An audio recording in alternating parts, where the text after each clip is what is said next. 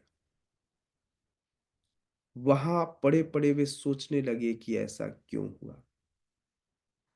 अभय के साथ क्या किसी ने सहायता की, कैसे अभय उठे, सुनेंगे हम कल के अंक में। बने रहिए हमारे साथ, सुनते रहिए शिल Prabhupada Lilamrita bedtime story में। जगत गुरु शील प्रभुपाद की जय। उपस्थित गौर भक्त वृंद की जय। निताय निताय गौर प्रेमानंदे। हरि हरि बोल।